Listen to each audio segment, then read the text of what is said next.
नमस्कार, वेब मिर्ची से मैं प्रशांत। पूरे देश की राजनीति दिल्ली से चलती है, इसमें कोई नई बात नहीं है और हरियाणा भी उससे अछूता नहीं है। हरियाणा में विधानसभा चुनाव चल रहे हैं और क्योंकि भारतीय जनता पार्टी की हालत बहुत ज़्यादा ख़राब थी, इसलिए भारतीय जनता पार्टी के जो दिल्ली में प्लेयर्स हैं उन्होंने पूरे हरियाणा में जहाँ जहाँ ज़्यादा कमज़ोर पार्टी थी उनकी, तो निर्दलीय उम्मीदवारों को उतारा गया ताकि कांग्रेस को कमज़ोर किया जा सके। इसमें सबसे मजबूत जो निर्दलीय उम्मीदवार सामने आया, अभी ये असमंजस है कि उसको बीजेपी ने उतारा है नहीं उतारा है, लेकिन वो है हिसार विधानसभा सीट से सावित्री जिंदल। जिंदल हाउस बहुत बड़ा पैसे वाला परिवार है और उनका जो ब्रांड है, उनकी जो ख्याति है वो राष्ट्रीय ही नहीं अंतर्राष्ट्रीय स्तर की है। लेकिन यहाँ कमाल की बात यह देखने में आ रही है कि सावित्री जिंदल परिवार के सामने एक गेम चेंजर है जो दिल्ली से हिसार की राजनीति को बदल रहा है। क्योंकि जिंदल परिवार अग्रवाल समाज से है, तो ये माना जा रहा था कि हिसार विधानसभा में सबसे ज़्यादा अग्रवालों के वोट हैं और अग्रवालों की वजह से सावित्री जिंदल चुनाव जीत सकती है या वो लीड बना के चलेगी। लेकिन एक विपुल गर्ग नाम के व्यापारी हैं दिल्ली में। अब ये भी मुझे अच्छे से नहीं पता है कि वो केवल व्यापारी हैं या राजनीतिज्ञ हैं, लेकिन जानकारी में ये आ रहा है कि उन्होंने दिल्ली से बैठकर हिसार विधानसभा की ऐसी हालत कर दी है कि बड़े स्तर पर अग्रवाल समाज के लोग जो सावित्री जिंदल के साथ चुनाव प्रचार में दिख रहे थे, वो हटकर कांग्रेस प्रत्याशी रामनिवास राणा के साथ दिखे जा रहे हैं। तो आज हम लोग इंटरव्यू या बातचीत करने आए हैं विपुल गर्ग से कि ये किस तरह से ऐसा करते हैं। एक और जानकारी की बात है कि 2014 में आज तक सावित्री जिंदल एक बार चुनाव हारी हैं और उस टाइम भी गेम चेंज करने में विपुल गर्ग की बड़ी भूमिका रही थी। बेशक नाम सुभाष चंद्रा का आया था, लेकिन तस्वीर के पीछे जिसने काम किया था वो इन्हीं विपुल गर्ग का नाम था। नमस्कार विपुल जी। नमस्कार जी। नमस्कार विपुल जी, ये क्या मामला है सारा का सारा, ये जानना चाहते हैं कि नंबर एक बात तो ये है कि आप दिल्ली से बैठ के ऐसा काम कैसे कर लेते हैं कि इतने बड़े परिवार के सामने कि उनके परिवार से लोगों को उठा के आप कांग्रेस में ले आते हैं। प्रशांत जी, सबसे पहले तो मैं आपको बताऊं, मैं दिल्ली बिजनेस करता हूं और मेरा सारा बिजनेस 70% हिसार में भी है। हिसार में हूं और हिसार में ही रहूँगा। ऐसा कुछ नहीं है कि मेरे ऊपर टैग दिल्ली का नहीं है 1% भी, और मैं हिसार का ही बेटा हूँ। हिसार में हमेशा काम करता हूँ और करता रहूँगा। नहीं, जो ये आप हिसार कब आए हो अभी इस चुनाव में? इस चुनाव में करीबन 1 महीने से मैं हिसार में हूँ, परंतु मैं जिस दिन से सक्रिय हुआ, आप ये मानिए जिस दिन जिंदल हाउस ने सब लोगों का समर्थन लिया, उस दिन से मैं सक्रिय हुआ कि अगर जिंदल परिवार दोबारा यहाँ से चुनाव लड़ता है और जीत जाता है तो हिसार करीबन 10 साल तो कमल गुप्ता जी ने पीछे कर दिया और 10 साल जिंदल परिवार और पीछे कर देगा। इसलिए मैंने ये फैसला किया कि हरियाणा में कांग्रेस सरकार आने वाली है और हिसार में भी कांग्रेस की सरकार होनी चाहिए। इसलिए मैंने एक सोचा कि इस राजनीति का हिसार शहर के ऊपर फाइनेंशियली बहुत बड़ा लॉस होगा। कांग्रेस सरकार हरियाणा में आएगी, हिसार में आएगी, जब भी हिसार की तरक्की है, नहीं हिसार बहुत 10 साल पीछे चला जाएगा। इससे सबसे ज़्यादा नुकसान बनिए समाज को ही है, ये बात समझनी पड़ेगी। क्योंकि तरक्की जब भी होगी हमारे शहर की, जब स्टेट में और हिसार में एक ही सरकार होगी। विपुल जी, सवाल ये है कि ये तो सब जानते हैं कि कांग्रेस का माहौल बना हुआ है हरियाणा में और ये चाहते भी होंगे कि कहीं ना कहीं कांग्रेस को सपोर्ट करें, लेकिन जिंदल परिवार इतना बड़ा ब्रांड है कि कोई अग्रवाल समाज का व्यक्ति उनको चैलेंज करे और ना केवल चैलेंज करे, ये साबित भी कर दे कि उनके पास जो लोग काम कर रहे थे वो अब कांग्रेस के साथ काम कर रहे हैं। वो कैसे कर पाते हैं आप इसको चैलेंज ना मानो जी। जिंदल परिवार का 10 सालों का जो पिछला राज था, उस राज से लोग इतना दुखी आ गए थे कि किसी इंसान को मेहनत करने की जरूरत नहीं पड़ी। जब 2014 का चुनाव हुआ तो कमल गुप्ता जी एक बहुत छोटे कैंडिडेट थे उनके एक सिस्टम के आगे, बट फिर भी वो 13,000 वोटों से हार गए। 2 लोग उनके जो पीए थे, उन्होंने इनकी राजनीति को ख़त्म कर दिया।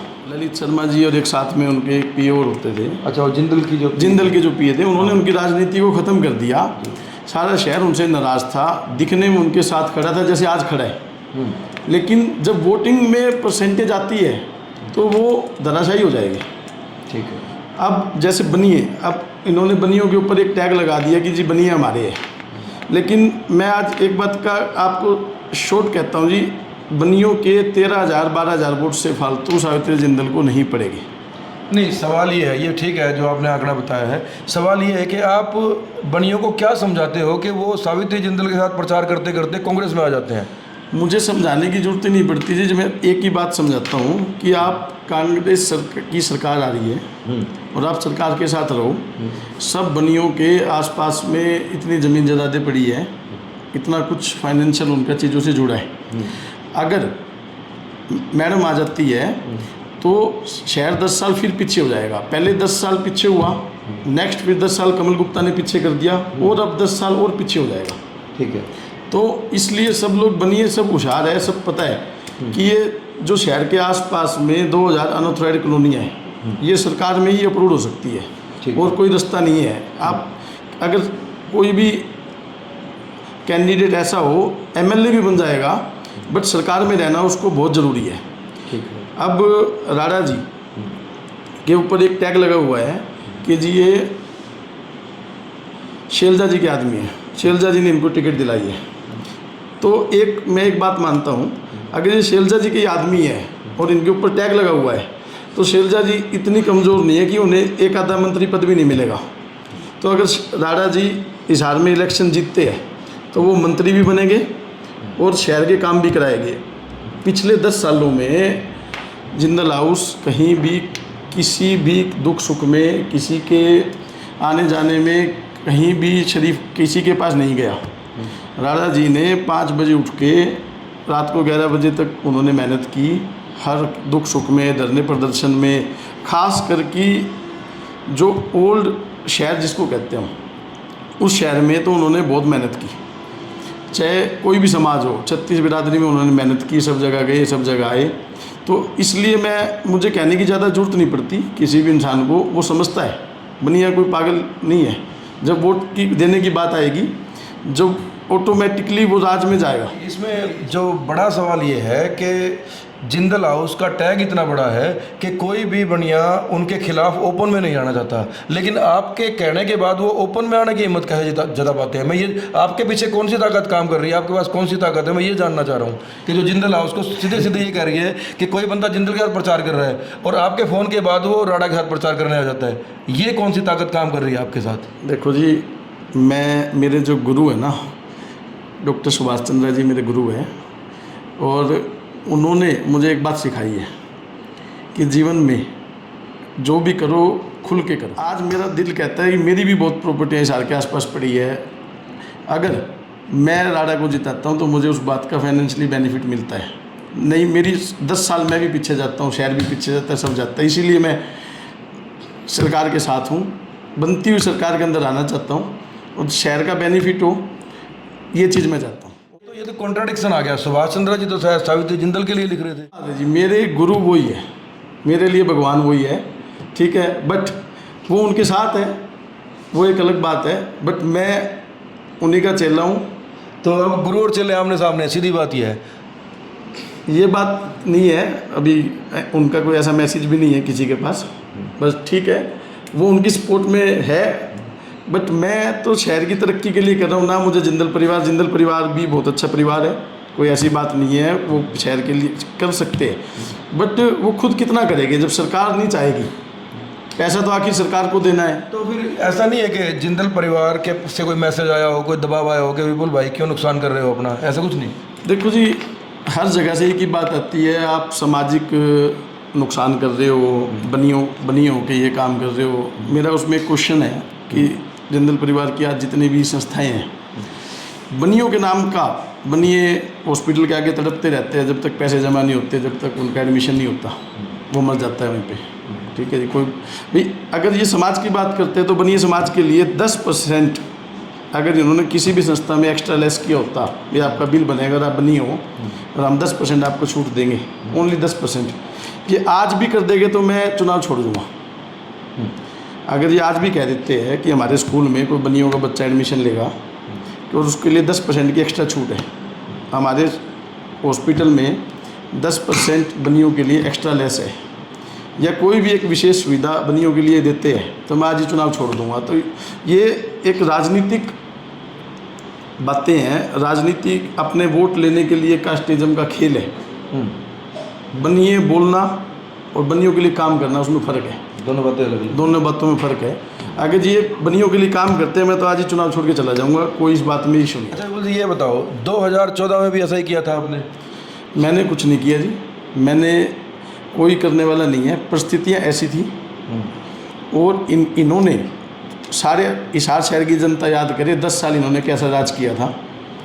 एक ही बात थी, अफसर हमारे नहीं मानते। मैं आज आपको एक किस्सा बताता हूँ। मेरे छोटे भाई का एडमिशन होना था इन्हीं के कॉलेज में, तो 1 नंबर कम था उसका।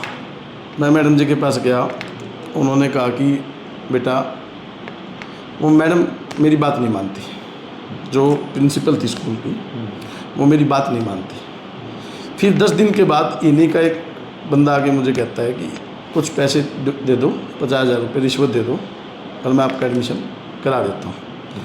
तो वही बात आज आप एक बात समझ के चलिए कि जब सरकार आएगी, फिर आज ये एमएलए बन जाएंगे, फिर ये कह देंगे कि हमारी चलती नहीं, फिर शहर कहाँ जाएगा बताओ? शहर का लॉस कौन पूरा करेगा? आज ये धनाढ्य परिवार है, इनके कोई फर्क नहीं पड़ता, ये जीत जाएगी, इनका पूरी दुनिया में नाम हो जाएगा। ये केवल इस नाम के लिए इलेक्शन लड़ रहे हैं। शहर की तो बताओ, शहर को जो लॉस होगा, ये शहर के आसपास 2000 कॉलोनियाँ कटी हुई है, ये अप्रूव करानी है, इनमें सीवर व्यवस्था की बात है। जो आज हाउसिंग बोर्ड है, हालात देखो, हाउसिंग बोर्ड में सीवरेज व्यवस्था के हालात देखो।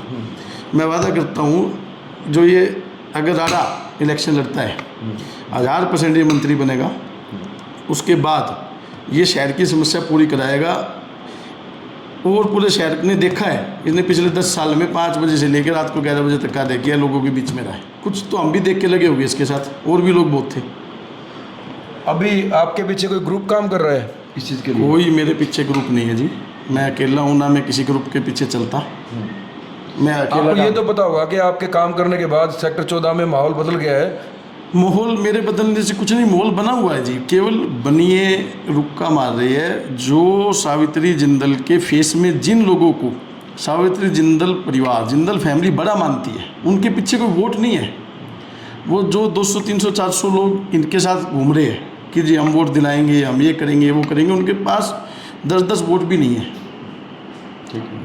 तो ये गलत ट्रैक पे चल रहे हैं, और इसी ट्रैक का नतीजा 2014 में आ रही है, इसी ट्रैक से 2024 में आ रहेगी, और 100% आ रहेगी, कोई इनको जिता नहीं सकता। विपुल जी, चुनाव में आजकल पैसे का बड़ा योगदान है। जिंदल परिवार से पैसे में नहीं लड़ा जा सकता, तो आपको लगता है कि पैसे की फाइट में आप उनसे जीत पाओगे?